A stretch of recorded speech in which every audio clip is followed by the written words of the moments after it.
Ma'am, मैं इस engine को ठीक कर सकता हूँ। क्या बकवास कर रहा है ये बच्चा? अब ये इंजन ठीक करेगा? तुम्हें जरा भी अंदाजा है तुम क्या बोल रहे हो? अब मैं अपनी औकात दिखाऊंगा और इस इंजन को ठीक कर दूंगा। साल 2023 का अगस्त महीना था। बेंगलुरु की इलेक्ट्रॉनिक सिटी में वह सुबह कुछ अलग थी। आम दिनों में जहां तकनीकी कंपनियों के बाहर कॉफी की खुशबू, कारों की कतारें और कर्मचारियों की हंसी गूंजती रहती थी, उस दिन वहां एक अजीब सी खामोशी पसरी हुई थी। सड़क के बीचों बीच कांच और स्टील से बनी एक भव्य इमारत खड़ी थी जिसका नाम था आर्यावर्त रोबोटिक्स लिमिटेड। यह वही कंपनी थी जिसने भारत को आर्टिफिशियल इंटेलिजेंस और इंडस्ट्रियल ऑटोमेशन की दुनिया में नई पहचान दी थी। दुनिया के कई देशों में इसकी मशीनें काम कर रही थीं, लेकिन आज उसी इमारत के भीतर जैसे कुछ मर चुका था। पिछले 10 दिनों से कंपनी का सबसे अहम और सबसे महंगा प्रोजेक्ट पूरी तरह बंद पड़ा था। एक 120 करोड़ रुपए की लागत से बनी हाइड्रोलिंक H9 100 नाम की विशाल ऑटोमेशन मशीन, जो पूरे प्रोजेक्ट की रीढ़ थी, अचानक ठप हो गई थी। इस मशीन के बंद होते ही पूरी उत्पादन प्रक्रिया रुक गई थी। हर दिन करीब 2 करोड़ रुपए का नुकसान हो रहा था। 10 दिन में 20 करोड़ से ज्यादा का घाटा और उससे भी बड़ा नुकसान कंपनी की साख का था। आज तक आर्यावर्त रोबोटिक्स में ऐसा कभी नहीं हुआ था।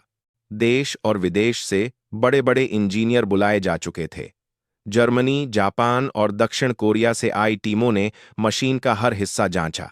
सेंसर बदले गए, वायरिंग दोबारा की गई, सॉफ्टवेयर फिर से डाला गया, लेकिन मशीन टस से मस नहीं हुई। लाल चेतावनी लाइट लगातार जल रही थी, जैसे मशीन चुपचाप कुछ कहना चाहती हो, लेकिन कोई उसकी भाषा समझ नहीं पा रहा हो। इमारत के सबसे ऊपर कांच की दीवारों से घिरे मीटिंग रूम में वेदांत मल्होत्रा खड़े थे। लंबा कद, सादी सफेद शर्ट, बिना टाई, आंखों के नीचे नींद की कमी के गहरे निशान। वेदांत टेक्नोलॉजी की दुनिया का बड़ा नाम थे। शून्य से इस कंपनी को खड़ा किया था उन्होंने, लेकिन आज उनकी आंखों में आत्मविश्वास नहीं, चिंता और डर साफ दिख रहा था। उन्होंने गुस्से में टेबल पर हाथ मारा और कहा कि 10 दिन हो गए और अभी तक मशीन चालू नहीं हुई। क्या हम बच्चों की तरह कंपनी चला रहे हैं? कमरे में खड़े इंजीनियर सिर झुकाए खामोश थे। एक सीनियर इंजीनियर ने कांपती आवाज में कहा कि सर, हमने हर सिस्टम चेक कर लिया है। Sensor, control unit, hydraulic system, software, सब कुछ सही दिख रहा है। दूसरे इंजीनियर ने बताया कि जर्मनी की स्पेशल टीम भी 3 दिन से लगी हुई है, लेकिन असली समस्या पकड़ में नहीं आ रही। वेदांत ने गहरी सांस ली। गुस्सा अब चिंता में बदल चुका था।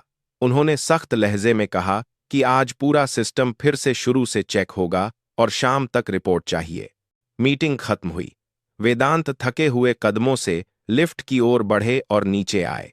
जैसे ही वह गेट के पास पहुंचे, उनकी नजर फुटपाथ पर बैठे एक लड़के पर पड़ी।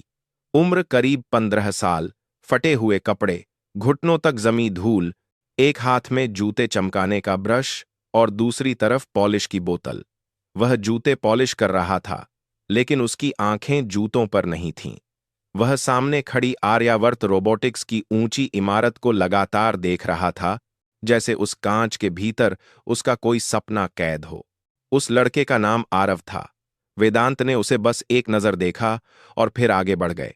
उन्हें क्या पता था कि यही लड़का कुछ ही घंटों बाद उनकी जिंदगी का सबसे बड़ा मोड़ बनने वाला है। आरव हर दिन यहां आता था। सुबह जूते पॉलिश करता, दोपहर में चाय वाले की मदद करता और शाम को फिर इसी जगह बैठ जाता। लेकिन वह बाकी बच्चों जैसा नहीं था। उसकी नजरें हमेशा कंपनी के मशीन सेक्शन की ओर टिकी रहती थीं। आज भी अंदर इंजीनियरों की भाग दौड़ चल रही थी। अलार्म की आवाजें गूंज रही थीं। लाल चेतावनी लाइट अब भी जल रही थी। आरव ने धीरे से खुद से कहा कि 10 दिन से मशीन बंद है, लेकिन ये लोग गलत जगह देख रहे हैं। असली समस्या तो बैकअप यूनिट में है। उसकी आवाज इतनी धीमी थी कि कोई सुन नहीं सकता था, लेकिन उसका दिमाग बहुत तेज चल रहा था।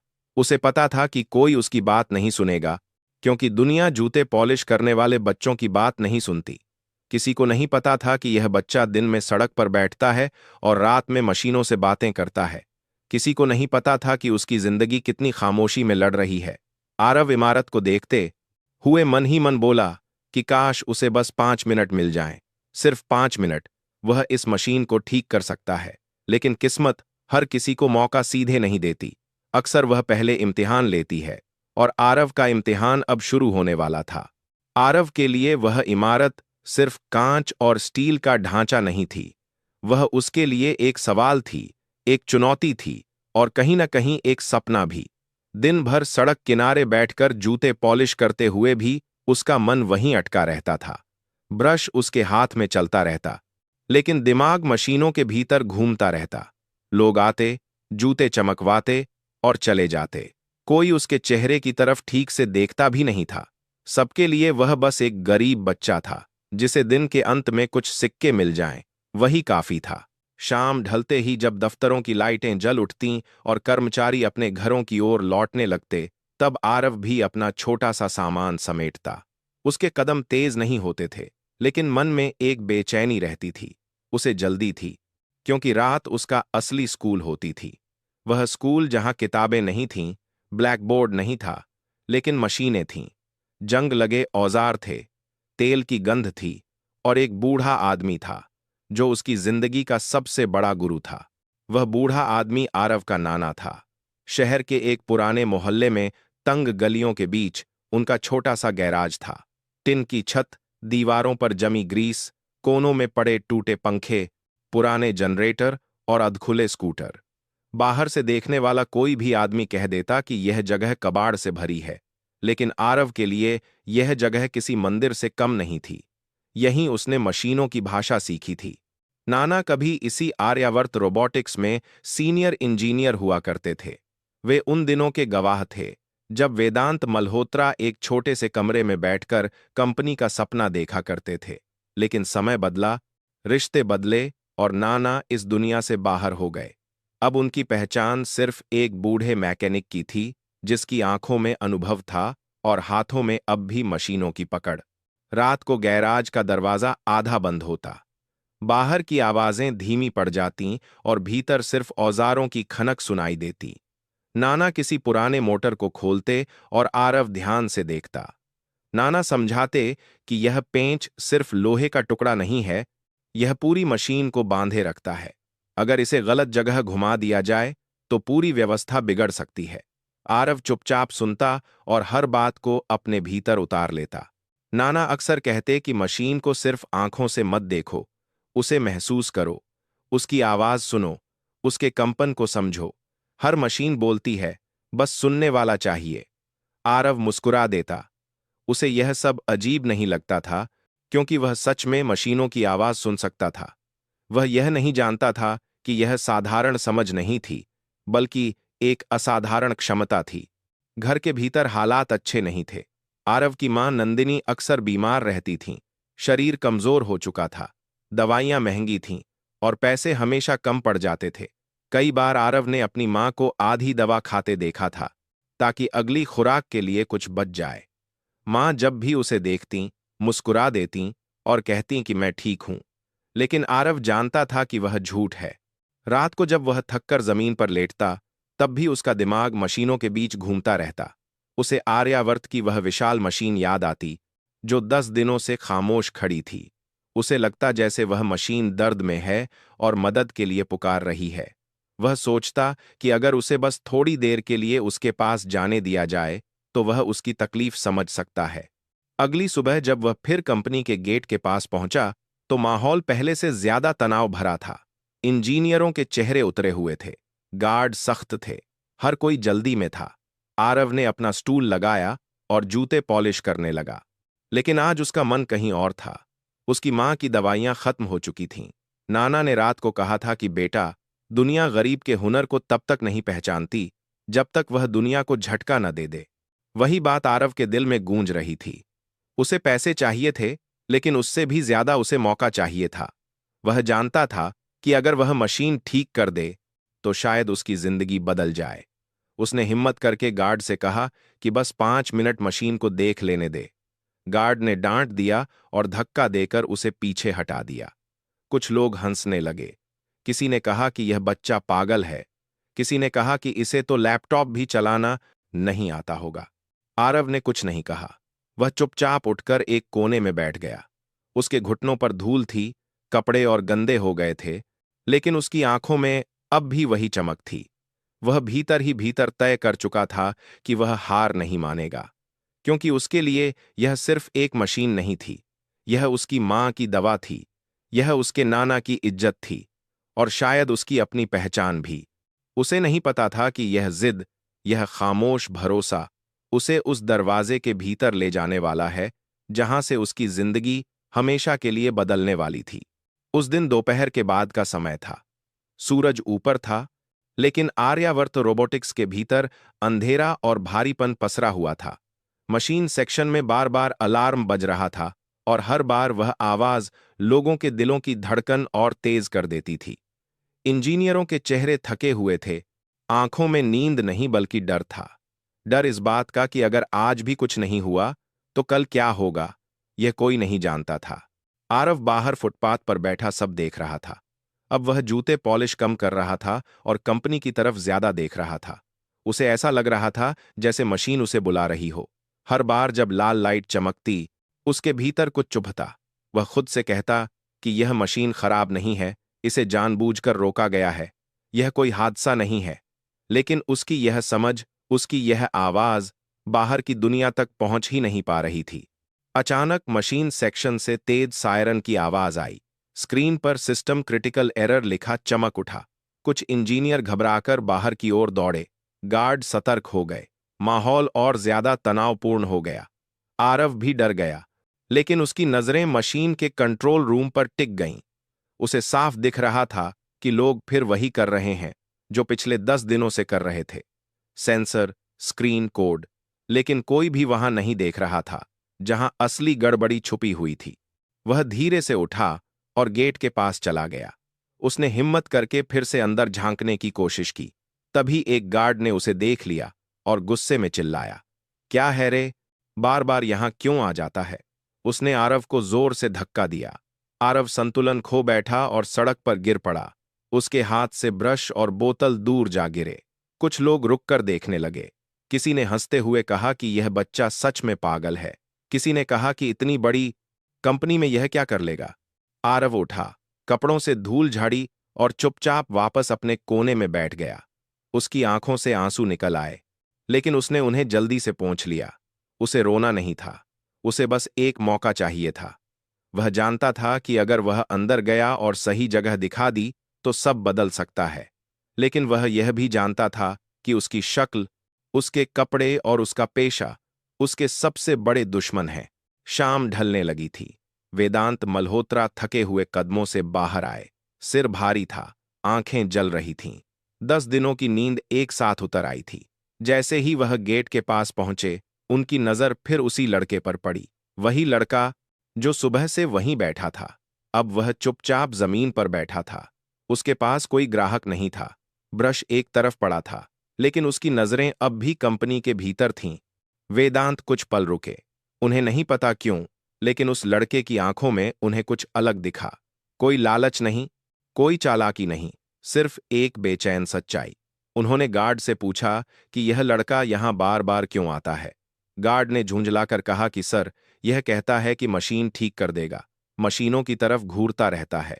मैंने इसे कई बार भगाया है। वेदांत ने आरव की तरफ देखा। आरव ने नजरें झुका लीं। कुछ सेकंड की खामोशी के बाद वेदांत ने पूछा कि तुम मशीन को इतना ध्यान से क्यों देखते हो? आरव की आवाज बहुत धीमी थी, लेकिन शब्द साफ थे। सर, मुझे मशीनें पसंद हैं। वेदांत ने हल्की सी हंसी के साथ कहा कि मशीनें और तुम जूते पॉलिश करते हो, ये करोड़ों की मशीनें हैं। आरव के भीतर डर था, लेकिन उससे बड़ा विश्वास था। उसने हिम्मत करके कहा कि सर, अगर मुझे बस एक बार मशीन के पास जाने दिया जाए तो मैं बता सकता हूं कि समस्या क्या है। पास खड़े कुछ इंजीनियर हंस पड़े। किसी ने कहा कि सर, समय बर्बाद मत कीजिए, 10 दिन में हम नहीं समझ पाए और यह बच्चा बताएगा। लेकिन आरव चुप रहा। उसने सिर्फ वेदांत की आंखों में देखा, जैसे वह उनसे नहीं, उनकी अंतरात्मा से बात कर रहा हो। वेदांत के भीतर कुछ हिला। उन्हें अचानक अपना बचपन याद आ गया। वह समय जब लोग उन्हें भी ऐसे ही देखते थे। एक आम सा लड़का, बड़े सपने और कोई भरोसा नहीं। उन्होंने गहरी सांस ली और सख्त आवाज में कहा कि ठीक है, इसे अंदर लाओ। पूरे स्टाफ में जैसे बिजली दौड़ गई। सर, यह ठीक नहीं है, यह बच्चा है, मशीन खतरनाक है, लेकिन वेदांत ने साफ शब्दों में कहा कि मैंने कहा है, इसे अंदर लाओ। आरव पहली बार उस गेट के भीतर गया जिसे वह महीनों से बाहर से देखता आ रहा था। हर कदम के साथ उसका दिल तेज धड़क रहा था। लोग फुसफुसा रहे थे, कोई उसे मजाक समझ रहा था, कोई खतरा। लेकिन आरव की नजर सिर्फ एक जगह थी, उस विशाल मशीन पर, वही हाइड्रोलिंक H900 जो अब उसके सामने खामोश खड़ी थी। वेदांत ने इंचार्ज से पूछा कि मशीन क्यों बंद है। इंचार्ज ने वही पुराना जवाब दिया कि सर, तकनीकी खराबी है, हमने सब कुछ चेक किया है। वेदांत ने आरव की ओर देखा और पूछा कि तुम्हें पता है यह मशीन क्यों बंद है। पूरा हॉल शांत हो गया। आरव कुछ पल चुप रहा, फिर बोला कि सर, अगर मैं मशीन को पास से देख लूं तो शायद बता सकूं। लोग फिर हंसे, लेकिन इस बार वेदांत नहीं हंसे। उन्होंने सबको चुप कराया। आरव धीरे धीरे मशीन के चारों ओर घूमने लगा। वह उसे छू रहा था, उसकी आवाज सुन रहा था, उसके कंपन को महसूस कर रहा था, जैसे वह किसी जीवित चीज से बात कर रहा हो। अचानक आरव रुका और बोला कि सर, यह मशीन खुद नहीं रुकी, इसे किसी ने रोका है। पूरे हॉल में सन्नाटा छा गया। एक इंजीनियर ने हंसते हुए कहा कि यह बकवास है, मशीन खराब है। आरव ने शांत आवाज में कहा कि नहीं सर, इसके मेन प्रेशर वाल्व को आधा घुमाया गया है। यह हादसा नहीं, जानबूझकर किया गया है। इंजीनियर चौंक गए। किसी ने कहा कि यह नामुमकिन है, उस वाल्व तक पहुंचने के लिए मशीन खोलनी पड़ती है। आरव ने मशीन के एक कोने की तरफ इशारा किया और कहा कि अगर इस पैनल की तीसरी स्क्रू ढीली कर दी जाए तो बिना पूरी मशीन खोले जांच की गई। स्क्रू सच में ढीली थी। उस पल कमरे की हवा बदल गई। अब यह सिर्फ एक खराब मशीन नहीं थी, यह एक साजिश थी।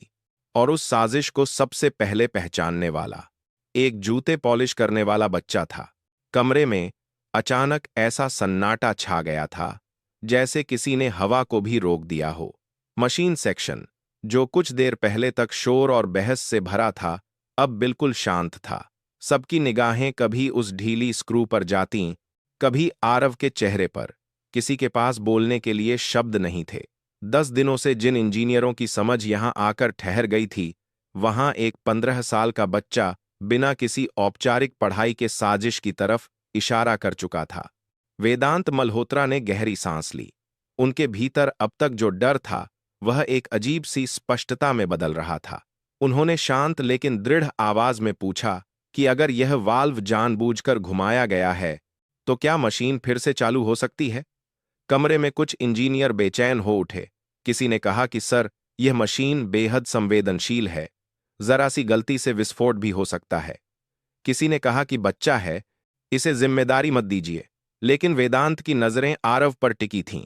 उस चेहरे पर न डर था न घबराहट, बस एक अजीब सा भरोसा था, जैसे उसे ठीक ठीक पता हो कि आगे क्या करना है। वेदांत ने उससे सीधे पूछा कि अगर मैं कहूं कि मशीन ठीक कर दो तो क्या तुम कर पाओगे? आरव ने पहली बार हल्की सी मुस्कान के साथ सिर हिलाया। उसने कहा कि सर, कोशिश करूंगा। यह शब्द किसी दावे की तरह नहीं थे, बल्कि एक सच्ची नीयत की तरह थे। कमरे में खड़े लोग एक दूसरे का मुंह देखने लगे। यह पागलपन लग रहा था, लेकिन अब पीछे हटने का रास्ता भी नहीं था। आरव ने मशीन के निचले हिस्से की तरफ इशारा किया और टॉर्च मांगी। एक इंजीनियर ने झिझकते हुए टॉर्च बढ़ाई। जैसे ही रोशनी अंदर पड़ी, आरव का चेहरा गंभीर हो गया। उसने ध्यान से देखा, फिर बिना हड़बड़ी के बोला कि यह पाइप अपनी जगह से थोड़ा सा खिसक गया है। यही वजह है कि प्रेशर गलत जगह जा रहा है। इंजीनियर झुककर देखने लगे। किसी ने धीमी आवाज में कहा कि यह तो सच में गलत फिट हुआ है।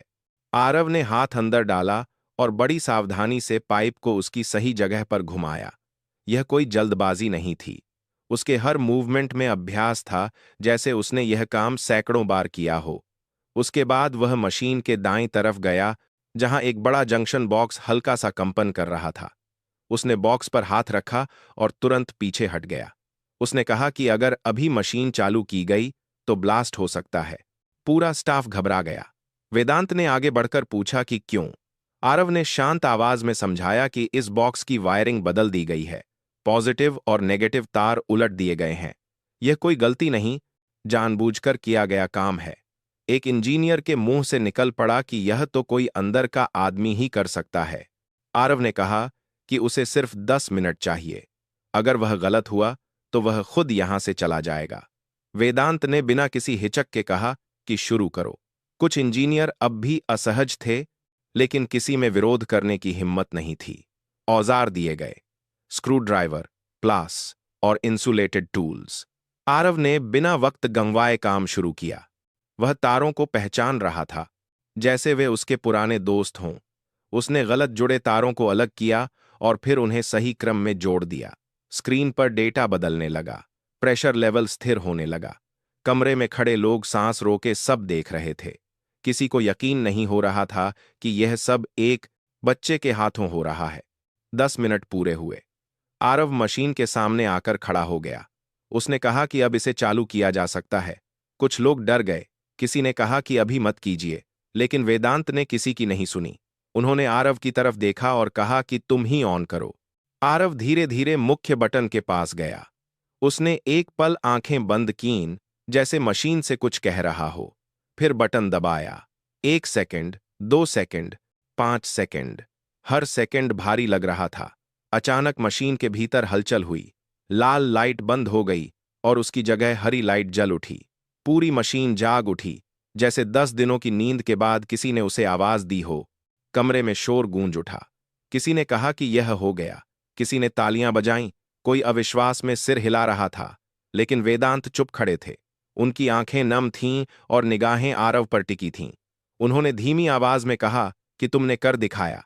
आरव ने सिर झुकाकर कहा कि सर, मैंने कुछ नहीं किया। मशीन खुद बता रही थी कि उसे क्या तकलीफ है।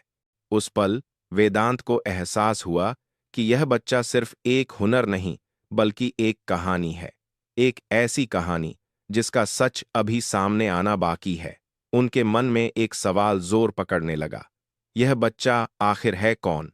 मशीन के चालू होते ही पूरा हॉल जैसे सांस लेने लगा। 10 दिनों से जो तनाव हवा में जमा था, वह एक झटके में टूट गया। इंजीनियर एक दूसरे की तरफ देख रहे थे। कोई हंस रहा था, कोई यकीन नहीं कर पा रहा था। कुछ लोग तालियां बजा रहे थे, कुछ मोबाइल निकालकर वीडियो बनाने लगे थे। लेकिन इस सारे शोर के बीच वेदांत मल्होत्रा बिल्कुल शांत खड़े थे। उनकी नजरें किसी मशीन पर नहीं, उस दुबले से बच्चे पर टिकी थीं जिसने अभी अभी उनकी कंपनी नहीं, बल्कि उनका भरोसा जगा दिया था। आरव थोड़ा घबराया हुआ था। उसने कभी इतने लोगों के सामने कुछ नहीं किया था। उसे समझ नहीं आ रहा था कि वह खुश हो या डरा हुआ। वह बस वहीं खड़ा था, सिर थोड़ा झुका हुआ, जैसे उसने कोई बहुत बड़ा काम नहीं, बस अपना कर्तव्य निभाया हो। वेदांत धीरे धीरे उसके पास आए। उनकी आवाज अब सख्त नहीं थी, उसमें एक अजीब सी नरमी थी। उन्होंने पूछा कि बेटा, तुम हो कौन? यह सवाल साधारण नहीं था। उसमें हैरानी भी थी, जिज्ञासा भी, और कहीं न कहीं अपनापन भी। आरव ने धीरे से कहा कि सर, मैं कोई खास नहीं हूं। मैं जूते पॉलिश करता हूं। मेरी मां बीमार रहती हैं, उनकी दवाइयों के लिए मैं काम करता हूं। हॉल में एक बार फिर सन्नाटा छा गया। इंजीनियरों को जैसे पहली बार एहसास हुआ कि जिस बच्चे को वे अब तक नजरअंदाज करते रहे, उसके पीछे कितनी बड़ी लड़ाई छुपी है। वेदांत ने और करीब आकर पूछा कि तुम्हें मशीनों की इतनी समझ कहां से आई? आरव ने बताया कि रात में वह अपने नाना के छोटे से गैराज में काम करता है। वहीं पुरानी मशीनें खोलता है, उन्हें जोड़ना सीखता है। उसके दोदे इस प्रतिहत कर कर। शब्दों में कोई शिकायत नहीं थी, बस सच्चाई थी। वेदांत के दिल में कुछ जोर से हिला। उन्होंने पूछा कि तुम्हारे पिता कहाँ हैं? आरव ने सिर झुका लिया और कहा कि मुझे नहीं पता, मैंने उन्हें कभी नहीं देखा। यह जवाब वेदांत के लिए किसी चोट से कम नहीं था। उन्होंने आरव के चेहरे को गौर से देखा।